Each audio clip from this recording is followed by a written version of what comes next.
이 아침에 함께 나누고 싶은 말씀은 빌립보서 1장 26절에서 27절까지 제목은 복음에 합당하게 생활하라 라는 말씀으로 은혜를 나누고 싶습니다. 저는 빌립보서를 아주 좋아합니다. 왜냐하면 빌립보서는 굉장히 짧기 때문입니다. 총 4장밖에 되지 않습니다.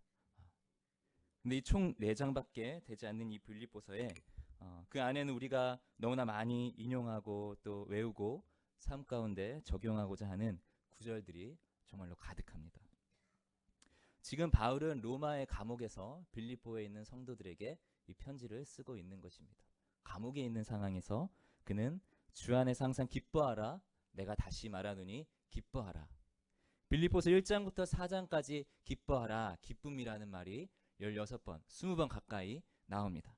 그래서 많은 사람들은 빌립보서를 기쁨의 서신이라고 부릅니다. 또 유명한 구절이 있습니다. 바로 예수 그리스도의 겸손에 관한 구절인데요. 그는 근본 하나님의 본체시나 하나님과 동등됨을 취할 것으로 여기지 아니하시고 오직 자기를 비워 종의 형체를 가져 사람들과 같이 되었고 사람의 모양으로 나타나셨음에 자기를 낮추시고 죽기까지 복종하셨으니 곧 십자가에 죽으심이라. 그래서 빌립보서는 그리스도의 겸손함에 대해서 또 가르치고 있습니다.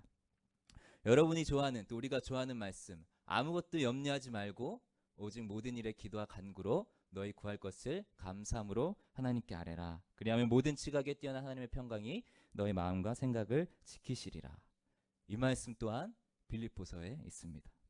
내게 능력 주시는 자 안에서 내가 모든 것을 할 수 있느니라. 이 말씀도 빌립보서에 있습니다. 그래서 그 짧은 4장 안에 빌립보서는 너무나 귀한 정말 보화와 같은 그런 말씀들을 많이 담고 있죠. 그리고 또 한 가지 유명한 구절이 있는데요. 제가 오늘 여러분과 나누고 싶은 바로 1장 27절의 말씀. 오직 너희는 그리스도의 복음에 합당하게 생활하라. 복음에 합당하게 사는 그리스도인에 대해서 함께 은혜를 나누고 싶습니다. 여러분, 예수님을 믿고 그리스도인이 된 후로 항상 마음에서 떠나지 않는 부담과 고민이 있습니다. 그것은 바로 어떻게 하면 내가 복음에 합당한 삶을 살 수 있을까 하는 것이죠. 교회를 오래 다니고 말씀을 많이 또 배우고 공부하고 또 주님을 더 알아갈수록 그 갈급함은 커집니다. 어떻게 하면 내가 복음에 합당한 삶을 살 수 있을까? 우리는 믿음과 행함 사이에서 갈등하면서 어떻게 사는 것이 정말로 복음에 합당한 삶일까 고민하게 되죠. 저는 오늘 본문 말씀을 통해서 그에 대한 성경적인 답을 찾아보려고 합니다. 로마의 식민지였던 빌립보의 원래 이름은 작은 우물들을 뜻하는 크레니데스였습니다. 그런데 BC 365년경에 알렉산더 왕의 아버지였던 마게도냐의 왕 빌립 2세가 이곳을 정복하였고 자기의 이름을 따서 이곳을 빌립보라고 이름을 바꾸게 되었습니다.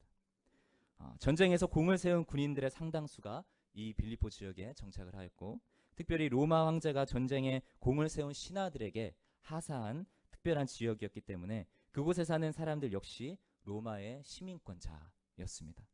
그래서 사람들은 빌립보를 작은 로마다라고 불렀죠. 이것은 빌립보인들에게 있어서 큰 자부심이었고 또 특권이 되었습니다. 그들은 로마에 사는 사람들보다 더 로마의 시민으로서 살아가기 위해서 노력을 하였습니다. 여러분, 강대국의 시민이 된다는 것은 참 특권이죠. 그렇죠? 하지만 그 특권에는 반드시 책임이 따르게 됩니다. 빌립보인들은 로마의 법과 제도와 그들의 생활 방식을 따라서 그 시민에 걸맞는 삶을 살아야 했던 것이죠.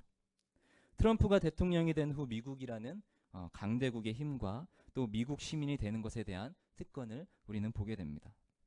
그러나 그 특권에도 반드시 책임이 따르죠. 미국의 법을 따라야 하고 미국의 생활 방식을 또 따라야 하는 것입니다. 여러분의 시민권은 어디 있습니까? 한국에 있습니까? 미국에 있습니까? 그러나 그보다 우리가 먼저 기억해야 할 것은 우리의 시민권은 바로 예수님이 왕 되신 나라, 하늘나라에 있다는 것입니다. 빌립보인들이 로마 시민보다 더 로마인처럼 살려고 했던 것보다 강대국의 시민들이 그 나라의 법과 생활 방식을 따르려고 애썼던 것보다 우리는 하늘의 시민권을 가진 자로서 그 특권을 누리지만 그러나 그 책임을 감당하기 위해서 더욱 하나님 나라의 시민답게 살아야 한다라는 것이죠. 그래서 바울은 지금 이 빌립보 교회의 성도들에게 당신들은 로마의 시민권보다 더 높고 비교할 수 없는 하늘의 시민권을 가진 자들입니다. 그에 맞게 복음에 합당한 삶을 사십시오 라고 권면을 하고 있는 것이죠. 자, 그렇다면 이 복음에 합당한 삶, 그 삶이 과연 어떤 삶일까요? 바로 다음에 나와 있는 말씀 우리 함께 보도록 하겠습니다. 자, 이는부터 함께 읽어볼까요? 시작. 이는 내가 너희를 가보나 떠나 있으나 너희가 일심으로 서서, 여기까지 읽겠습니다. 지금 바울이 복음에 합당하게 살아라 라는 말 바로 뒤에 명령하는 것이 무엇입니까? 바로 일심으로 서라, 한 마음 한 영으로 서라라는 것이죠. 다시 말해 빌립보 교회야 하나 되라 하는 것입니다. 여러분 좀 의외이지 않습니까? 복음에 합당하게 생활하기 위해서 죄의 유혹을 이겨라, 전도해라, 염려하지 마라, 고난 가운데 기뻐해라, 이런 말들이 더 어울릴 것 같은데 지금 바울이 복음에 합당한 삶, 그 삶을 위해서 첫 번째로 그들에게 당부하고 있는 것이 무엇입니까? 바로 한 마음으로 서라라는 것이죠. 바울이 살던 그 시대나 지금 우리가 사는 이 시대나 가장 큰 문제는 바로 이 한 마음을 품지 못한다는 데 있습니다. 하나 되지 못하기 때문에 교회 역사는 분열과 전쟁으로 가득했고 그 상처로 수많은 성도들은 교회를 떠났고 지금도 교회를 떠나고 있는 것입니다. 사람들이 교회를 통해 예수님을 보지 못하고 있는 것이죠. 예수 그리스도의 화해의 능력을, 복음의 능력을 보지 못하고 있는 것입니다. 그런 교회를 향해 세상은 이젠 더 이상 어떤 존경과 그런 경의의 표시를 하지 않습니다. 손가락질을 하고 있고 욕을 하고 있고 이제는 어떻게 하면 이 교회를 없애버릴까라는 생각을 하고 있는 것이 세상이고 지금 우리가 사는 이 시대지요. 이것이 바로 바울이 하나됨을 가장 먼저 강조한 이유입니다. 하나됨이 바로 복음에 합당한 삶을 살기 위한 모든 것의 원동력이 되기 때문에 바울은 그 어떤 말보다 빌립보 교회 성도들이여 한 마음으로 서라라고 강조하고 있는 것입니다. 그 다음에 바울이 계속해서 뭐라고 말합니까? 너희가 일심으로 서서 한 뜻으로 복음의 신앙을 위하여 협력하는 것과, 이렇게 나와 있습니다. 여러분, 우리가 한 마음으로 설 때 무엇이 가능합니까? 복음의 신앙을 위하여 협력하는 일이 가능해진다라는 것입니다. 이 협력한 말은 이렇게 되게 부드러운 의미가 아니라 원어적인 의미를 보면은 투쟁하다, 싸우다라는 그런 의미를 가지고 있습니다. 즉 우리가 사는 이 세상은 영적인 전쟁터라는 것이죠. 한순간만 방심하면 예수님이 욕먹고 교회가 욕먹는 것이 바로 이 시대입니다. 이런 세상과 우리는 어떻게 해야 합니까? 싸워야 합니다. 그러나 우리의 혼자 힘으로 싸울 수 있습니까? 없습니다. 혼자 힘으로는 싸울 수 없습니다. 그래서 교회가 한 마음이 먼저 되어야 하는 것이죠. 그 다음 왜 한 마음이 되어야 합니까? 28절에 있는데요. 아무 일에든지 대적하는 자를 인하여 두려워하지 아니하기 위해서 우리는 또 한 마음이 되어야 하는 것이죠. 지금 우리 교회 수많은 분들이 직장에서 또 학교에서 그리고 가정에서 이 부분에 있어서 많은 갈등을 하고 있습니다. 세상은 우리의 믿음의 선택을 어리석다고 말하죠. 바보 같다고 비웃습니다. 그렇게 하면은 당신 망합니다. 이렇게 얘기하죠. 아주 우리를 수치스럽게 하기 위해서 온갖 모욕적인 것들, 우리가 믿음의 선택을 하면 그런 것들이 우리를 뒤따르죠. 그래서 나 스스로 세상 사람들에게 부끄러움을 당하지 않으려고 하다 보니까 주님 앞에 설 때 오히려 부끄러워지는 것입니다. 그래서 믿음으로 살려가려고 하지만 우리를 대적하는 자들 때문에 믿음으로 서는 것이 두려울 때가 참 많이 있죠. 여러분들도 직장에서 또 가정에서 학교에서 그러한 것들을 경험을 할 것입니다. 그러나 그때 누가 우리의 믿음을, 우리가 믿음의 선택을 할 수 있도록 옆에서 격려해주고 도와주나요? 바로 예수님, 그리고 한마음 된 교회라는 것입니다. 또한 29절에 보면 이렇게 나옵니다. 그를 믿을 뿐 아니라 또한 그를 위하여 고난도 받게 하려 하심이라. 무슨 말입니까? 우리가 한마음이 되어야 고난을 감당할 수 있다라는 것이죠. 여러분, 고난은 단지 죄의 결과만은 아닙니다. 고난은 그리스도를 위해서 받는 핍박이고 내 영혼의 더 깊은 온전함을 위해서 또 믿음의 성장을 위해서 꼭 짊어져야 하는 그런 십자가인 것이죠. 그러나 우리가 여러분 혼자서 그 고난을 통과할 수가 있습니까? 아닙니다. 한마음 된 교회가 없다면 이 고난은 정말 견디기 힘든 싸움이 되는 것입니다. 여러분 생각해 보십시오. 여러분들이 힘들었을 때 그때 교회가 없었다면 과연 우리는 지금 이 자리에 있을 수 있을까요? 설교를 준비하는데 이 부분을 준비하는데 우리 황 집사님이 떠올랐습니다. 황 집사님 아직도 생생하게 기억하는 것은 황 집사님이 수술하실 때 우리가 그 6시간, 7시간을 이 교회에 함께 모여서 한마음으로 기도했던 그런 모습들. 지금도 여전히 우리가 계속해서 한마음으로 황 집사님을 위해서 기도하고 있죠. 그 고난, 황 집사님과 마이클 집사님 두 분만 계셨다면 과연 통과할 수 있었을까? 과연 황 집사님이 건강하게 지금 이 자리에 앉아 있을 수 있었을까? 그런 생각을 하게 됩니다. 또 저희 아버지가 떠올랐습니다. 여러분들이 저 잘 아시는 것처럼 저희 아버지도 최근 2, 3개월간 굉장히 힘든 시간을 보냈고 그로 인해서 저희 가족도 굉장히 힘든 시간을 보냈죠. 그러면서 생각이 들었습니다. 그때 나를 위해서 울면서 기도해준 전도사님이 없었다면, 나를 위해서 울면서 기도해준 우리 아버지를 위해서 울면서 기도해준 우리 목사님, 우리 성도님들이 없었다면 내가 지금 이렇게 여기서 기쁜 마음으로 기도할 수 있을까? 저희 아버지가 저기 계신데 저희 아버지가 과연 이 자리에 오실 수 있었을까? 이런 생각을 하게 되었습니다. 교회가 없었다면, 한마음 된 교회가 없었다면 우리가 과연 그 고난을 통과할 수 있었을까요? 여러분 모두가 이 모양 저 모양으로 지금 내 옆에 있는 성도님들의 도움을 받은 사람들입니다. 그렇죠? 지금도 수많은 사람들이 여러 종류의 고난 가운데 있습니다. 너무나 많은 분들이 있습니다. 그렇죠? 우리 에디 가정 그리고 또 여러분의 밥상원들, 그들에게 지금 필요한 것이 무엇입니까? 바로 한마음 된 교회라는 것이죠. 바울은 바로 그것을 알고 있었습니다. 결국 하나님의 뜻과 그분의 나라는 그리스도의 신부된 이 교회를 통해서 이루어질 텐데 마지막까지 남아있는 그리스도의 신부된 교회는 바로 하나된 교회라는 것을요. 그래서 여러분 우리가 한마음 되는 것이, 한 뜻을 품는 것이 이토록 중요한 것입니다. 근데 여러분 한마음으로 산다는 것이 굉장히 어렵습니다. 그렇죠? 이 빌립보 교회가 바로 그런 교회였습니다. 예수님의 능력이 아니고서는 결코 하나 될 수 없는 너무나 다른 사람들이 모였던 이 교회가 바로 빌립보 교회였습니다. 사도행전 16장을 보면 이 빌립보 교회의 배경에 대해서 나옵니다. 바울이 한 마게도니아 사람이 도움을 청하는 그 환상을 이제 보게 됩니다. 그리고 이것을 하나님의 부르심이라고 믿고 누가와 실라 그리고 디모데와 함께 마게도냐로 떠나서 빌립보에 도착을 하게 됩니다. 대체로 바울은 새로운 지역에 가면 뭐를 하나요? 먼저 유대인의 예배 장소인 회당을 찾아서 예수 그리스도를 전했지만 이 빌립보는 전형적인 로마 도시였기 때문에 회당을 찾을 수가 없었습니다. 그래서 바울 일행은 회당 대신 안식일에 기도할 곳을 찾아서 강가로 갑니다. 그리고 거기서 예배를 드리고 있던 여자들을 만났습니다. 그 여자들 중 한 명이 그 유명한 루디아였습니다. 성경은 그녀에 대해서 두아디라시아에 있는 자색 옷감 장사로서 하나님을 섬기는 루디아라고 표현을 하고 있는데요.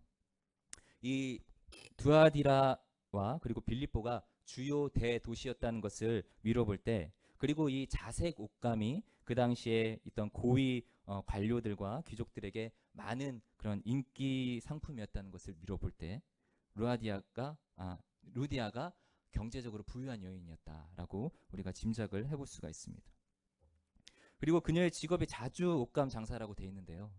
이 말은 단지 그녀가 그냥 여기저기 돌아다니면서 옷감을 파는 그런 보따리 장사가 아니라 이런 이 패션 업계 쪽에 종사하는 이 CEO, 이 Forever 21 정도 되는 이런 곳에 CEO 정도 된다라고 보면 될 것 같습니다. 지금으로 말하면 이런 LA나 이런 뉴욕이나 이런 파리 같은 이런 패션이 되게 유행하는 그런 곳에 집을 보유하고 이렇게 사업을 운영하는 그런 이제 여성 CEO 리더였던 거죠. 그런데 동시에 이 루디아가 유대인의 가르침을 경청하고 하나님을 경외하는 그런 자였습니다. 하나님을 경외하는 삶이 어떤 삶이었는지 항상 궁금해했고 하나님의 말씀을 열심히 공부했던 사람입니다.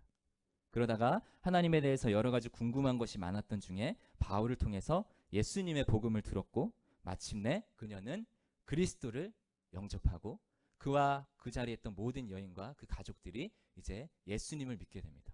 이렇게 해서 빌립보 교회의 첫 번째 창립 멤버가 됩니다. 그리고 이제 빌립보 교회의 두 번째 창립 멤버가 나오는데요. 바로 귀신 들린 여종입니다.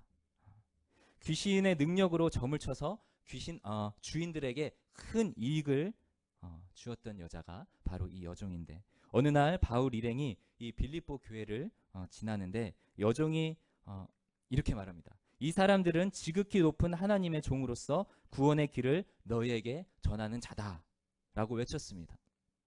다음 날도 그 다음 날도 이 바울과 바울 일행을 보면 똑같이 이렇게 계속해서 얘기하는 것이었습니다. 성경은 그것에 대해서 바울이 굉장히 괴로워했다라고 증거하고 있습니다. 그 귀신 들린 여종이 외치는 것이 맞는 말이지만 귀신의 입으로 영적인 분별력도 없는 사람이 그렇게 말을 하고 다니는 것이 분명 바울에게는 탐탁지 않았을 것입니다. 그래서 성령의 능력으로 귀신을 꾸짖어서 쫓아내죠. 그리고 이 여종이 이제 구원을 받게 됩니다. 그리고 또 빌립보 교회의 교인이 되었을 것입니다. 이야기는 여기서 끝나지 않습니다. 빌립보 교회의 이제 세 번째 창립 멤버가 사도행전 16장에 나오는데요. 바울 때문에 여종의 몸에서 귀신이 나가자 그 주인들이 이제 더 이상 이 여종을 통해서 돈을 벌 수가 없자 이 바울과 실라와 그 일행들이 이제 고발을 하게 됩니다. 이 일로 바울과 실라는 이제 죽기 전까지 정말로 매를 맞고 감옥에 갇히게 됩니다. 그런데 어떤 일이 일어납니까? 바울이 그 다 죽어가는 몸으로 감옥에서 찬양을 부르기 시작하죠. 기쁨과 감사함으로 찬양을 부르기 시작을 하였습니다. 어떤 글을 보니까 그 당시 이 법으로 미뤄볼 때 바울이 당한 이 매질은 정말로 너무나 심해서 그가 이 매질을 당한 후에 꼼짝도 없이 감옥에 누워 있었을 거라고 합니다. 소변도 못 보고 대변도 못 봐서 그 자리에서 그냥 해야 되는 그런 엉망진창인 상태에서 지금 바울은 너무나 기쁘다, 너무나 감사하다 하면서 하나님을 찬양하고 있는 것입니다. 그런데 그때 어떤 일이 일어납니까? 큰 지진이 나고 죄수들의 옥문이 한순간에 확 열리게 됩니다.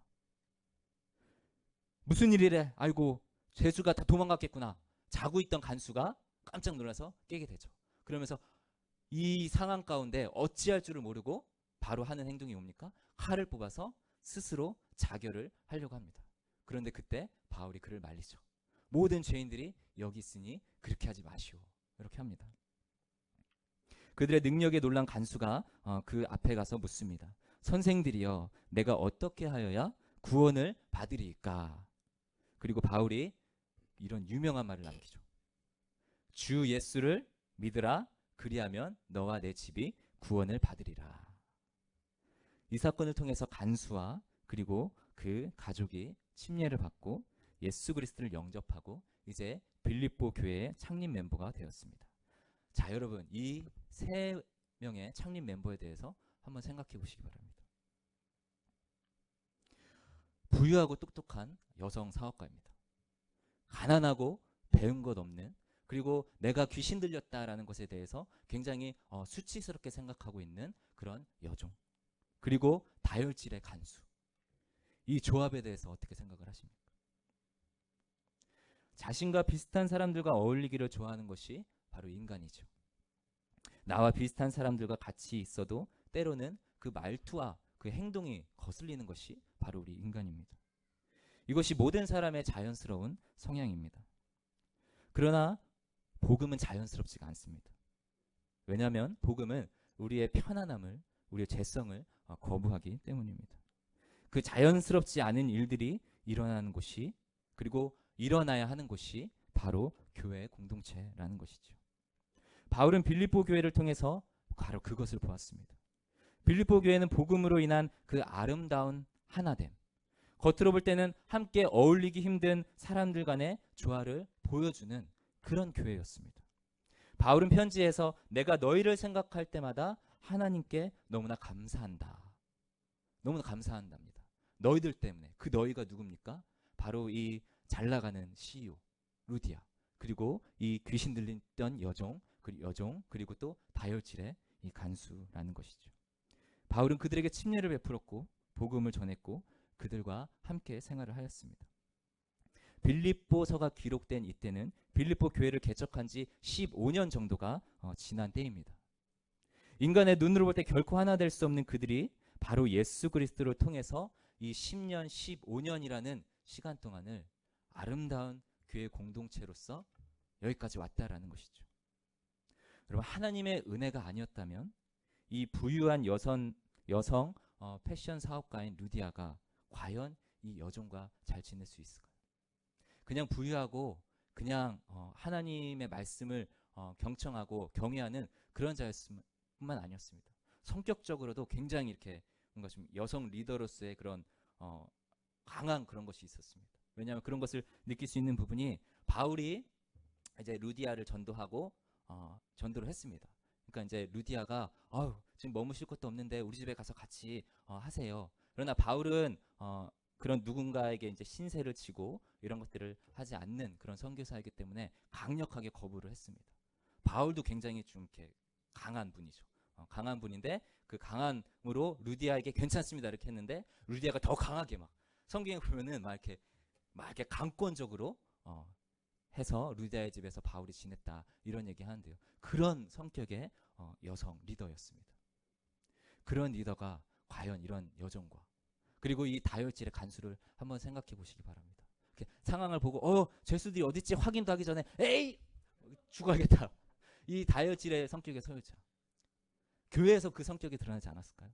막 이렇게 뭔가를 의논하고 하는데 막 에이 관둬 막 이런 그런 어쩌면 그런 다혈질의 성격의 소유자일 수도 있는데 그런 이 간수, 그러한 이 여종, 그러한 이 루디아, 이 세 부류의 너무나 다른 세상적으로 볼 때는 하나 될 수 없는 그들이 지금 이렇게 한 마음으로 한 공동체가 되어서 10년, 15년을 이렇게 왔다라는 것이죠. 그러면서 바울을 계속해서 돕고 그를 위해서 기도하는 공동체로서 굳건하게 서 있었다는 것은 정말 예수 그리스도의 그 능력이 이들이 잘남이 아니라 예수 그리스도의 그 화의 능력이 얼마나 큰 증거가 됐는가를 우리에게 보여주고 있습니다. 우리가 오늘 찬양할 때에 단 한 가지 소원, 주님의 아름다움을 보는 것. 주님의 아름다움이 교회 가운데 어떻게 드러나나요? 주님의 아름다움을 세상은 어떻게 보나요? 바로 우리가 너무나도 다른 우리가 하나 될 때 그 아름다움이 나타난다는 것이죠. 그것을 경험하기에 바울은 더욱 담대하게 교회를 개척했고 선교 사역을 감당하면서 열매를 맺을 수가 있었습니다. 그러나 여러분 우리가 또 한 가지 오해하지 말아야 할 것이 있는데요. 그것이 그러한 것들이 이제는 빌립보 교회가 완벽하게 한 마음의 공동체가 되었다라는 것을 의미하지는 않습니다.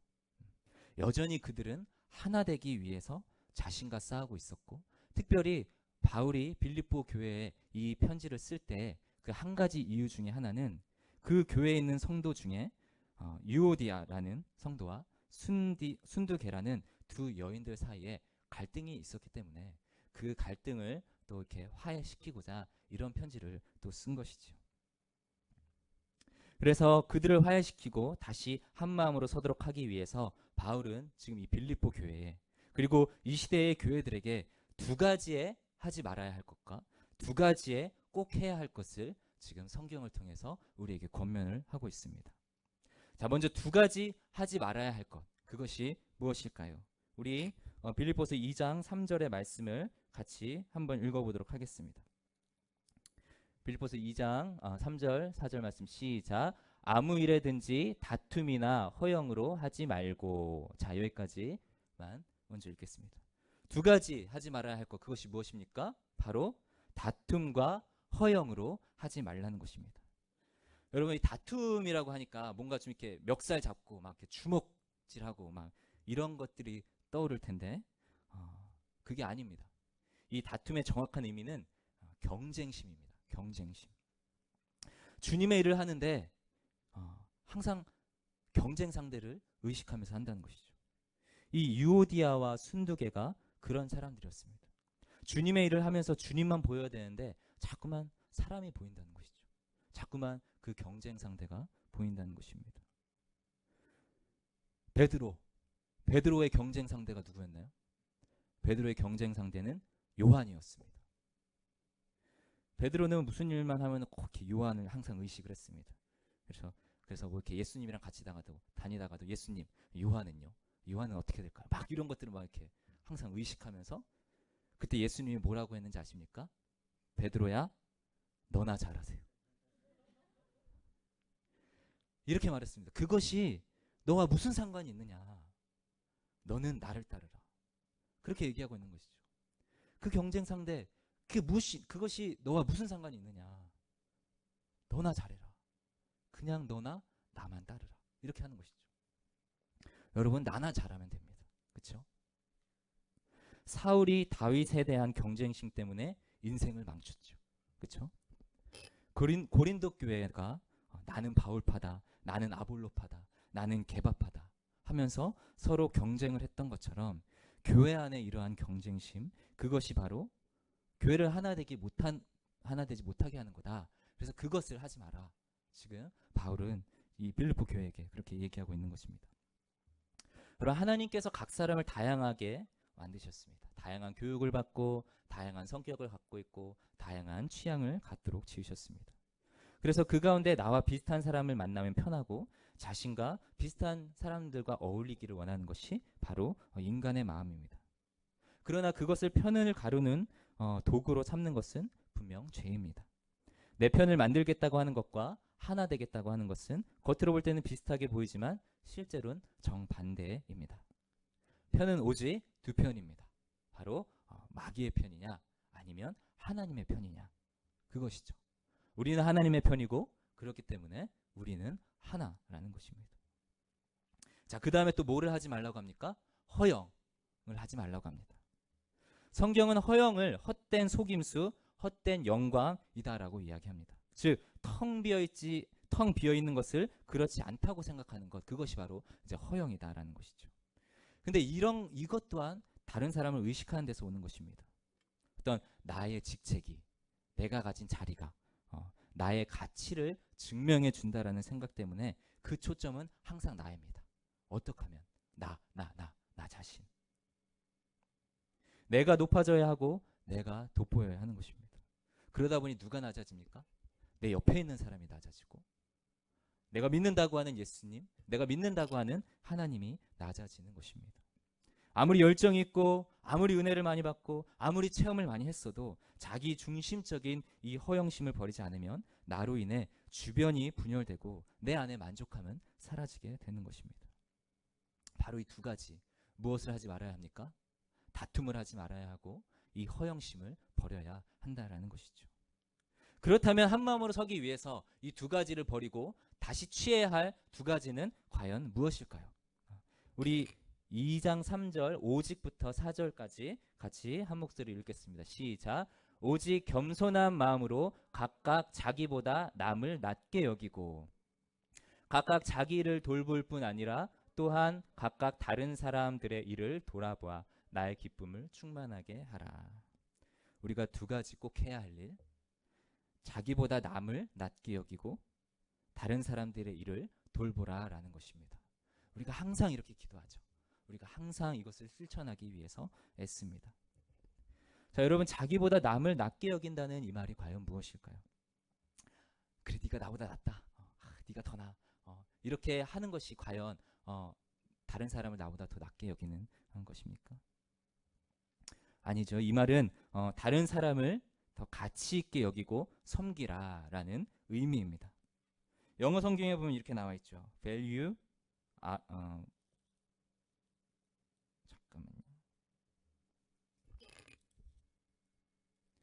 제 성경에는 Consider others better than yourselves 이렇게 나와 있고요. 또 다른 성경에는 value others above yourselves 이렇게 나와 있습니다. 무슨 말입니까? 나뿐만 아니라 저 사람도 하나님의 형상대로 지음받았다는 것을 인정하고 가치 있는 존재로, 심지어 나보다 더 가치 있는 존재로 여겨주라라는 의미입니다. 여러분 옆에 있는 분을 보십시오.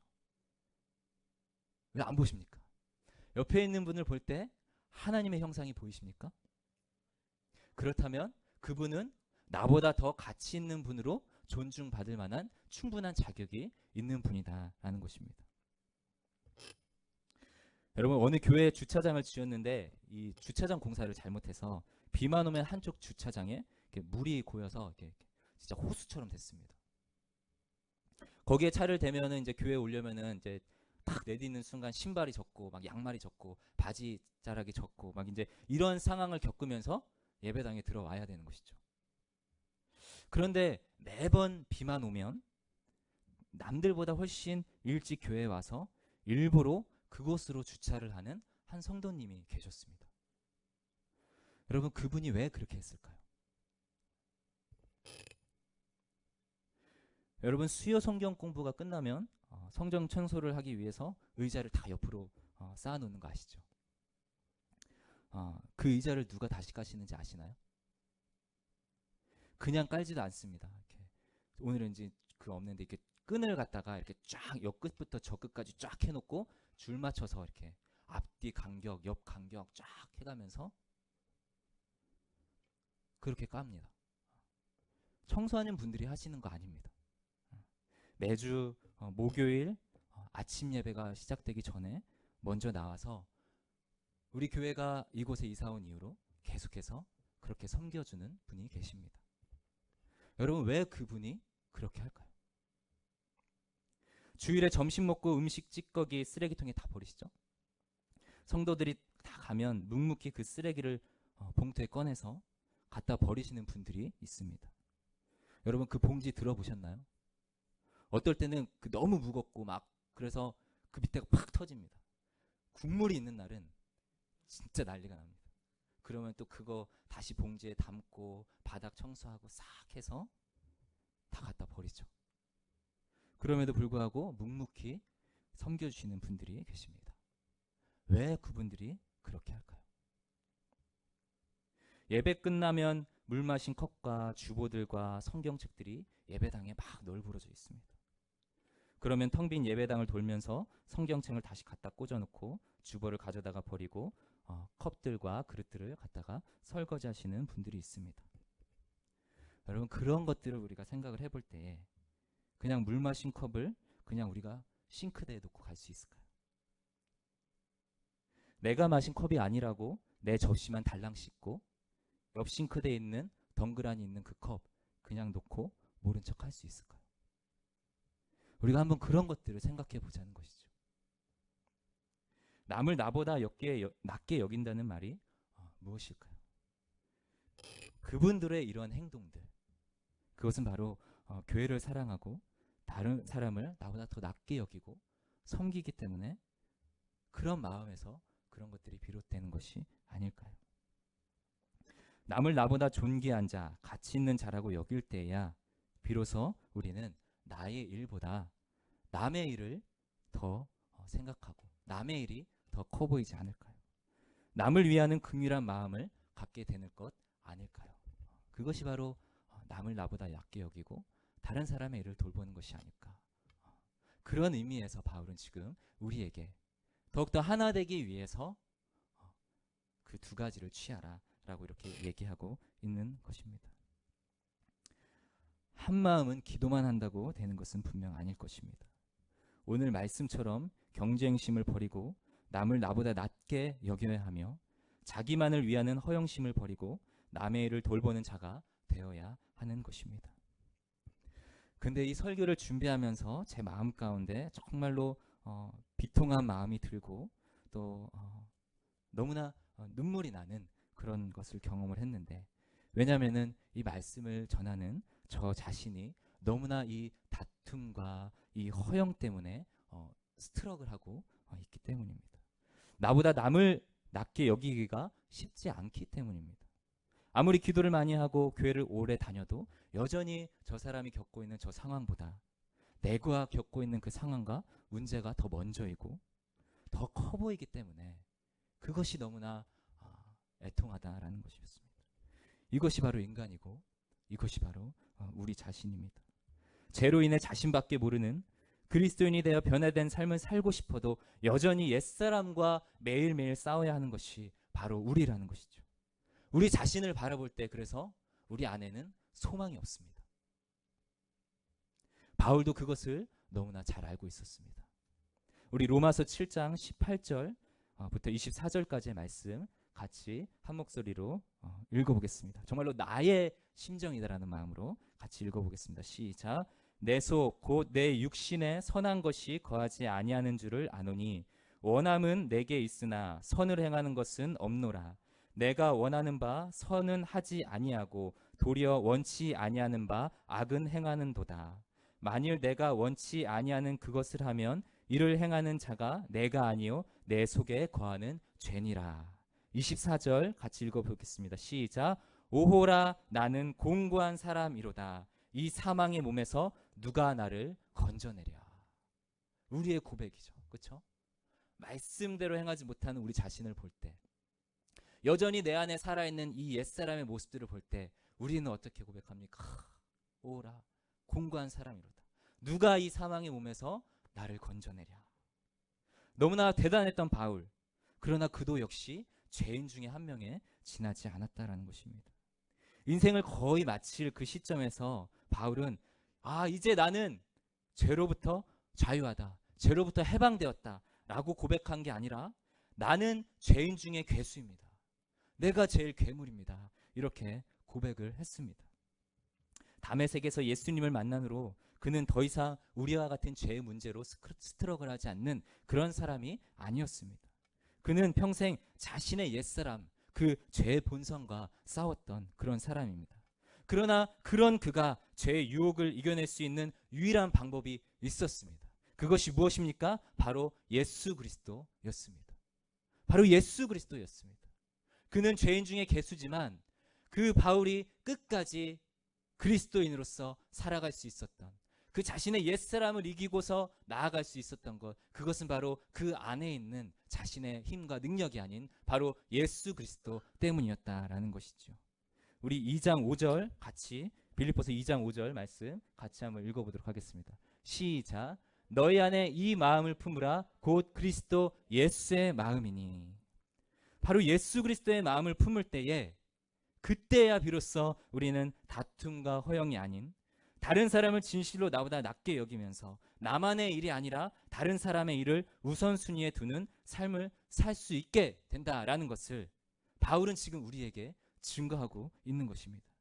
그것이 바로 바울이 수많은 복음 전도와 교회 개척을 통해서 경험한 예수 그리스도의 능력이었던 것입니다. 그런데 여러분, 이 말씀, 정말로 너희 안에 이 마음을 품으라. 곧 그리스도 예수의 마음이니 라는 이 말씀에는 더 놀라운 진리가 숨겨져 있습니다.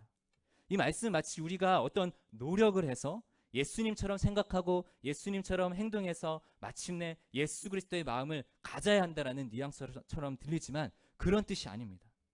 너희 안에 이 마음을 품으라. 곧 그리스도 예수의 마음이니, 이 말씀은 예수님처럼 생각하고 예수님처럼 애써라 라는 말이 아니라 그리스도의 예수의 마음이 이미 너희 안에 있다, 너희의 것이다 라는 선포인 것입니다. ESV 영어 성경에 보면 이렇게 나와 있습니다. Have this mind among yourselves, which is yours in Christ Jesus. 이 마음이 in yours, 너의 가운데 이미 있다는 것이죠. is yours라는 것입니다. 여러분 안에 예수 그리스도의 그 마음이 이미 있다는 것을 믿으시기 바랍니다.